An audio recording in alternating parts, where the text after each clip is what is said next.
ನಮಸ್ತೆ ಸ್ನೇಹಿತರೆ, ಈ ವಿಡಿಯೋ ಬಂದು ಒಂದು ಹೈಲೈಟ್ಸ್ ವಿಡಿಯೋ. ಸೊ 2023 ಇಯರ್ ನನಗೆ ಯಾವ ಥರ ಇತ್ತು, ಹಾಗೆಯೇ 2024ನಲ್ಲಿ ನಾನು ಏನೇನು ಪ್ಲಾನ್ಸ್ ಮಾಡ್ಕೊಂಡಿದ್ದೀನಿ ಅಂತ ನಿಮ್ಮ ಜೊತೆ ಶೇರ್ ಮಾಡ್ಬೇಕಂತ ಅನಿಸ್ತು. ಮೇ ಬಿ ಇದು ಯಾರಿಗಾದ್ರೂ ಇನ್ಸ್ಪಿರೇಷನಲ್ ಥರನೂ ಆಗ್ಬೋದು. ಬನ್ನಿ ನೋಡೋಣ.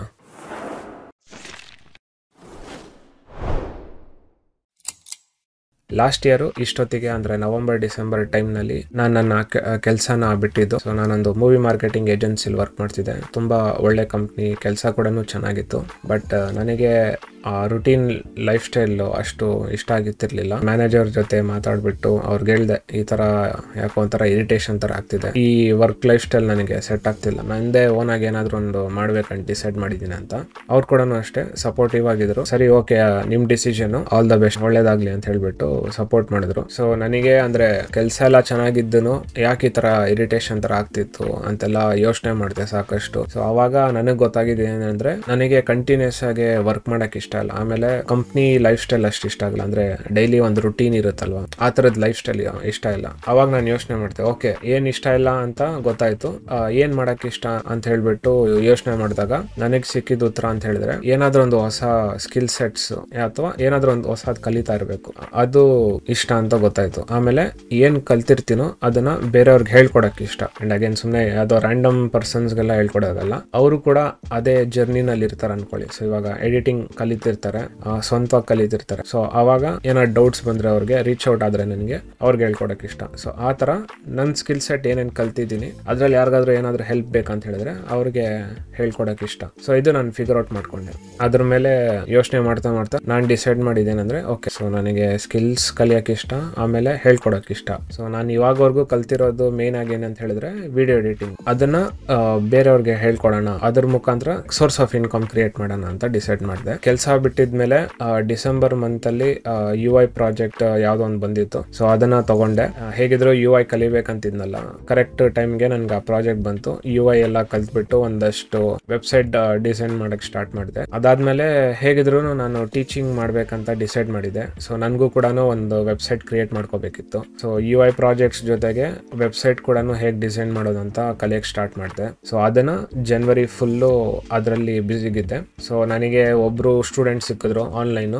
ಅದಕ್ಕಿಂತ ಮುಂಚೆ ಕೂಡ ನಾನು 1 or 2 ಪೀಪಲ್ಸ್ಗೆಲ್ಲ ಹೇಳ್ಕೊಡ್ತಿದ್ದೆ ಫ್ರೀ ಆಗಿ. ಹಂಗೇನೆ ಆಡ್ಸ್ ರನ್ ಮಾಡಿದೆ. ನನ್ನ ಫಸ್ಟ್ ಸ್ಟೂಡೆಂಟ್ ಸಿಕ್ಕಿದ್ರು. ಸೊ ಅವ್ರಿಗೆ ಕ್ಲಾಸಸ್ ಸ್ಟಾರ್ಟ್ ಆಯ್ತು. ಅದ್ರ ಜೊತೆಗೆ ಇಲ್ಲಿ ಸೈಡ್ ಅಲ್ಲಿ ಬೇರೆ ವೆಬ್ಸೈಟ್ ಪ್ರಾಜೆಕ್ಟ್ಸ್ ಇದೆಲ್ಲ ಕೂಡ ಬರ್ತಿತ್ತು. ಸೊ ಅದ್ರ ಮೇಲೆ ಕೂಡ ವರ್ಕ್ ಮಾಡ್ತಿದ್ದೆ. ಅದಾದ್ಮೇಲೆ ಮಾರ್ಚ್ ಏಪ್ರಿಲ್ ನಲ್ಲಿ ಆಫೀಸ್ ಓಪನ್ ಮಾಡಿದೆ, ಒಂದು ಚಿಕ್ಕದಾಗಿರುವಂತ ಒಂದು ಆಫೀಸ್.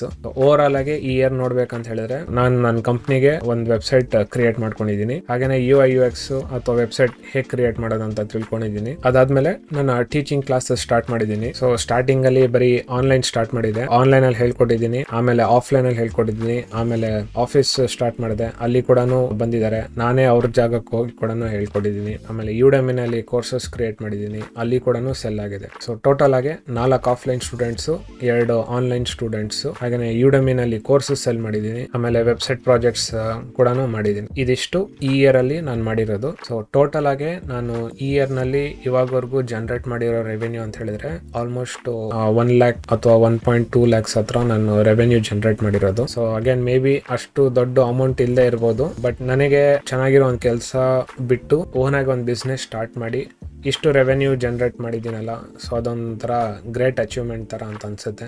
ಸೊ 5 years ಬ್ಯಾಕ್ ನನಗೆ ಎಡಿಟಿಂಗ್ ಅಲ್ಲಿ ಏನೂ ಗೊತ್ತಿರಲಿಲ್ಲ. ಸೊ ಇಂಜಿನಿಯರಿಂಗ್ ಕಂಪ್ಲೀಟ್ ಮಾಡಿಬಿಟ್ಟು ಬೇರೆ ಕಡೆ ಎಲ್ಲ ಕೆಲಸ ಮಾಡಿಬಿಟ್ಟು ಫೈನಲ್ ಆಗಿ ದುಡ್ಡು ಮಾಡ್ಬೇಕಂತಾನೆ ಎಡಿಟಿಂಗ್ ಕಲ್ತ್ಕೊಂಡಿದ್ದು ನಾನು ಅವಾಗ. ಸೊ ಸಾಕಷ್ಟು ಕಷ್ಟ ಬಿದ್ದು ಎಡಿಟಿಂಗ್ ಕಲ್ತ್ಕೊಂಡು ಕಂಪ್ನಿನಲ್ಲೆಲ್ಲ ವರ್ಕ್ ಮಾಡಿ ಇವಾಗ ನಾನು ಅದನ್ನೇ ಹೇಳ್ಕೊಡ್ತಾ ಇದ್ದೀನಿ ಬೇರೆಯವ್ರಿಗೆ.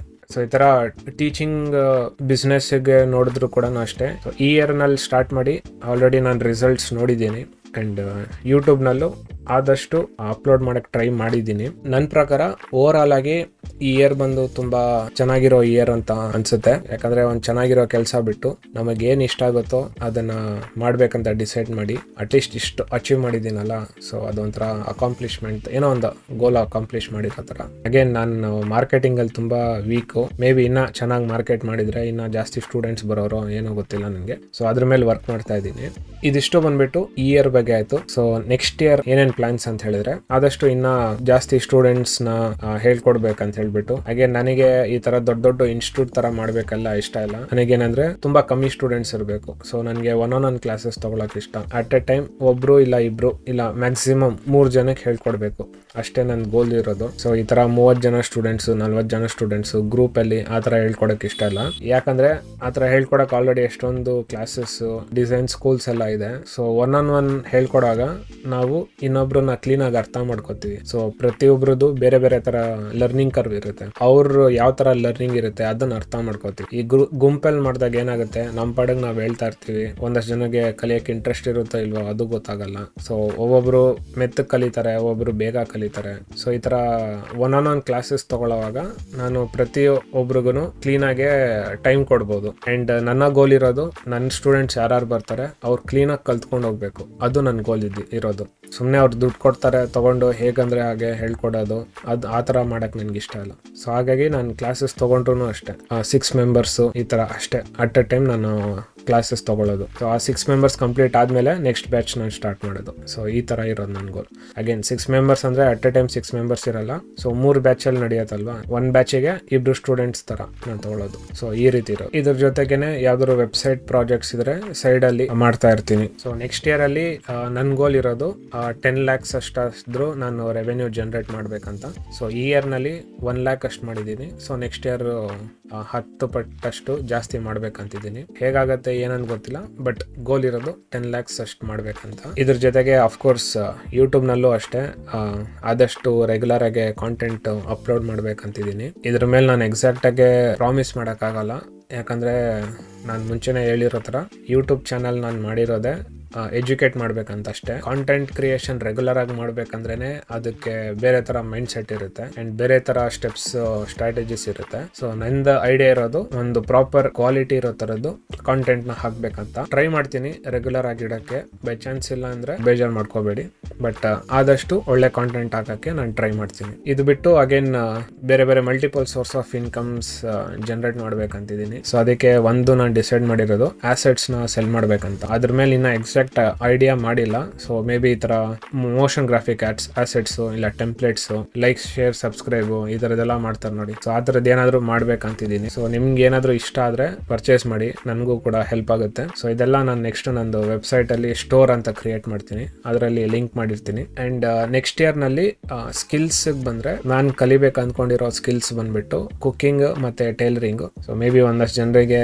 ಫನ್ನಿ ಅನ್ಸ್ಬೋದು, ಏನು ಡಿಸೈನ್ ಇಂದ ಇದಕ್ಕೆ ಹೋಗ್ತಿರಲ್ಲ ಅಂತ ಅಂದ್ಬಿಟ್ಟು. ಸೊ ನಾನು ಹೇಳಿದ್ನಲ್ಲ ಜನರಲ್ ಆಗಿ ಏನಾದ್ರು ಒಂದು ಹೊಸದ್ ಕಲಿತಾ ಇರ್ಬೇಕಂತ ಆಸೆ. ಅದ್ ಗೊತ್ತಿಲ್ಲ ಎಷ್ಟು ಯೂಸ್ ಆಗುತ್ತೆ ಏನಂತ ಹೇಳ್ಬಿಟ್ಟು. ಫಾರ್ ಎಕ್ಸಾಂಪಲ್ ಇವಾಗ ನಾನು ರೂಬಿಕ್ಸ್ ಕ್ಯೂಬ್ ಕಲ್ತಿದ್ದೀನಿ ಸಾಲ್ವ್ ಮಾಡೋದು. ಎಲ್ಲೂ ಯೂಸ್ ಆಗಲ್ಲ, ಬಟ್ ಸ್ಯಾಟಿಸ್ಫ್ಯಾಕ್ಷನ್ ನನಗೆ. ಸೊ ನಂಗೆ ಇದು ಮಾಡಕ್ ಬರುತ್ತೆ ಅಂತ ಹೇಳ್ಬಿಟ್ಟು. ಸೊ ಆ ತರ ಒಂದಷ್ಟು ಲಿಸ್ಟ್ ಇದೆ ನಂದು, ಒಂದೊಂದೇ ಕಂಪ್ಲೀಟ್ ಮಾಡ್ತಾ ಬರ್ಬೇಕಂತ ಆಸೆ. ಅದರಲ್ಲಿ ಈ ಕುಕಿಂಗ್ ಮತ್ತೆ ಟೈಲರಿಂಗ್ ಕೂಡ ಅಷ್ಟೇ. ಸೊ ಇದನ್ನ ಕಲಿಬೇಕಂತಿದ್ದೀನಿ. ಸೊ ನೋಡೋಣ ಯಾವ ತರ ಆಗುತ್ತೆ ಏನಂತ ಹೇಳ್ಬಿಟ್ಟು. ಅಂಡ್ ಅದ್ರ ಜೊತೆಗೆ ಅಫ್ಕೋರ್ಸ್ ನನ್ನ ವಿಡಿಯೋ ಕ್ವಾಲಿಟಿ ಕೂಡ ಸ್ವಲ್ಪ ಇಂಪ್ರೂವ್ ಮಾಡ್ಬೇಕಂತ ಪ್ಲಾನಿಂಗ್ ಅಲ್ಲಿ ಇದೆ. ಸೊ ಹಾಗೆ ನೋಡ್ಬೋದು ನಾನು ಇವಾಗ ಸದ್ಯಕ್ಕೆಲ್ಲ ವೆಬ್ ಕ್ಯಾಮ್ ಅಲ್ಲಿ ಶೂಟ್ ಮಾಡೋದು, ಅದಕ್ಕೋಸ್ಕರ ಕ್ವಾಲಿಟಿ ಇಷ್ಟು ಅಸಹ್ಯವಾಗಿರೋದು. ಸೊ ನೆಕ್ಸ್ಟ್ ನೋಡೋಣ, ಸ್ವಲ್ಪ ಒಳ್ಳೆ ಇನ್ಕಮ್ ಎಲ್ಲ ಬರಕ್ ಸ್ಟಾರ್ಟ್ ಮಾಡಿದ್ರೆ ಅದ್ರಲ್ಲಿ ಕೂಡ ಇನ್ವೆಸ್ಟ್ ಮಾಡಕ್ ಸ್ಟಾರ್ಟ್ ಮಾಡ್ತೀನಿ. ಅಂಡ್ ಫೈನಲ್ ಆಗಿ ನೆಕ್ಸ್ಟ್ ಇಯರ್ ನಲ್ಲಿ ಮಾಡ್ಬೇಕಾಗಿರೋದೇನಂದ್ರೆ ಬೇರೆ ಬೇರೆ ಜಾಗಕ್ಕೆ ಪ್ಲೇಸಸ್ಗೆ ವಿಸಿಟ್ ಮಾಡ್ಬೇಕಂತಿದ್ದೀನಿ. ಸೊ ನಾನು ಇವಾಗವರೆಗೂ ಎಲ್ಲೂ ಆಚೆ ಹೋಗಿಲ್ಲ, ನಾನು ಅಷ್ಟು ಜಾಗ ನೋಡಿಲ್ಲ. ಸೊ ಚಿಕ್ಕವನಿರಾಗ ಆಲ್ ಓವರ್ ಇಂಡಿಯಾ ಟೂರ್ಸ್ ಎಲ್ಲ ಹೋಗಿದ್ದೀನಿ, ಬಟ್ ತುಂಬಾ ಚಿಕ್ಕವನಿರಾಗ. ಸೊ ನನ್ನ ತಂದೆಯವ್ರಿಗೆ ಫ್ಯಾಕ್ಟ್ರಿ ಕಡೆಯಿಂದೆಲ್ಲ ಕರ್ಕೊಂಡು ಹೋಗ್ತಿದ್ರು. ಸೊ ಅವಾಗ ಹೋಗಿರೋದು, ಬಟ್ ನನಗಷ್ಟು ಜ್ಞಾಪಕ ಇಲ್ಲ. ಅದೆಲ್ಲ ಬರೀ ಫೋಟೋಸ್ ಅಲ್ಲಿ ಮಾತ್ರ ನೋಡಿದ್ದೀನಿ. ಇನ್ಮೇಲೆ ನಾನು ಬೇರೆ ಬೇರೆ ಜಾಗಕ್ಕೆ ಹೋಗಿ ನೋಡ್ಬೇಕು ಅಂತ ಆಸೆ ಇದೆ. ಸೊ ನೋಡೋಣ ಅದೆಲ್ಲ ಆಗುತ್ತಾ ಇಲ್ವೋ ಗೊತ್ತಿಲ್ಲ, ಬಟ್ ಐಡಿಯಾ ಇರೋದು ಇದಿಷ್ಟು. ನ್ಯೂ ಇಯರ್ಗೆ ಇಷ್ಟು ಪ್ಲಾನ್ಸ್ ಇರೋದು ನಂದು. ಓವರ್ ಆಲ್ ಆಗಿ ಹೇಳ್ಬೇಕಂದ್ರೆ ಈ ಇಯರ್ ತುಂಬಾ ಚೆನ್ನಾಗಿತ್ತು. ಸೊ ಹೋಪ್ಫುಲಿ ನೆಕ್ಸ್ಟ್ ಇಯರ್ ಇನ್ನ ಚೆನ್ನಾಗಿರುತ್ತೆ ಅಂತ ಅನ್ಕೊಂಡಿದೀನಿ. ಎಲ್ಲರಿಗೂ ಮತ್ತೊಮ್ಮೆ ಹೊಸ ವರ್ಷದ ಶುಭಾಶಯಗಳು. ಹಾಗೆ ನಮ್ಮ ಹೊಸ ವರ್ಷ ಇನ್ನ 2 ತಿಂಗಳಾದ್ಮೇಲೆ ಬರೋದು, ಅಂದ್ರೆ ಮಾರ್ಚ್ ಅಲ್ಲಿ ಯುಗಾದಿ ಬರುತ್ತಲ್ಲ. ಸೊ ಇದು ಇಂಗ್ಲಿಷ್ ಕ್ಯಾಲೆಂಡರ್ ಪ್ರಕಾರ ನ್ಯೂ ಇಯರ್. ಹೋಪ್ಫುಲಿ ನಿಮ್ ಇಯರ್ ಕೂಡ ಚೆನ್ನಾಗಿತ್ತು ಅಂತ ಭಾವಿಸ್ತೀನಿ. ಚೆನ್ನಾಗಿಲ್ಲ ಅಂದ್ರೂ ಪರವಾಗಿಲ್ಲ, ಒಂದು ಎಕ್ಸ್ಪೀರಿಯನ್ಸ್ ತರ ತಗೊಳ್ಳಿ, ಅದರಿಂದ ಕಲೀರಿ. ಏನೇನು ಪ್ರಾಬ್ಲಮ್ಸ್ ಆಗಿದೆ ಅಸೆಸ್ ಮಾಡಿ ಕೂತ್ಕೊಂಡು ನಿಮಗೆ ನಿಮ್ಗೇನು ಇಷ್ಟ ಅದನ್ನ ಡಿಸೈಡ್ ಮಾಡ್ಕೊಳ್ಳಿ, ವರ್ಕ್ ಮಾಡಕ್ ಸ್ಟಾರ್ಟ್ ಮಾಡಿ. ನಿಮ್ಗೆ ಏನ್ ಇಷ್ಟ ಆಗುತ್ತೋ ಅದ್ರ ಮೇಲೆ ವರ್ಕ್ ಮಾಡಿ. ಪ್ರಾಬ್ಲಮ್ಸ್ ಬರ್ತಾ ಇರುತ್ತೆ, ಇವಾಗ ನಮ್ದ್ರಲ್ಲೂ ಎಷ್ಟೊಂದು ಪ್ರಾಬ್ಲಮ್ಸ್ ಇದೆ, ಬಟ್ ಕಲಿತಾ ಹೋಗ್ಬೇಕು, ಅದ್ರ ಮೇಲೆ ಇಂಪ್ರೂವ್ ಮಾಡ್ತಾ ಹೋಗ್ಬೇಕು. ಏನಾದ್ರೂ ನಿಮ್ಗೆ ಡೌಟ್ಸ್ ಇದ್ರೆ ಎಡಿಟಿಂಗ್ ರಿಲೇಟೆಡ್ ರೀಚ್ ಔಟ್ ಆಗಿ. ಯಾರಾದ್ರೂ ನನ್ನಿಂದ ಪರ್ಸನಲ್ ಆಗಿ ಒನ್ ಕಲಿಬೇಕಂತಿದ್ರೆ ದಯವಿಟ್ಟು ನನ್ನ ಕ್ಲಾಸಸ್ ಜಾಯ್ನ್ ಆಗಿ ಕೋರ್ಸಸ್ ಪರ್ಚೇಸ್ ಮಾಡಿ. ನಾನು ಏನಾದ್ರೂ ಆಸೆಟ್ ಸೆಲ್ ಮಾಡಕ್ ಹಾಕಿದ್ರೆ ದಯವಿಟ್ಟು ಪರ್ಚೇಸ್ ಮಾಡಿ. ನನಗೆ ಸಪೋರ್ಟ್ ಮಾಡ್ಬೇಕಂದ್ರೆ ನೀವು ಆ ತರ ಸಪೋರ್ಟ್ ಮಾಡ್ಬೋದು. ಈ ವಿಡಿಯೋನಲ್ಲಿ ಇದಿಷ್ಟೇ, ಮುಂದಿನ ವಿಡಿಯೋನಲ್ಲಿ ಸಿಗೋಣ. ಧನ್ಯವಾದಗಳು.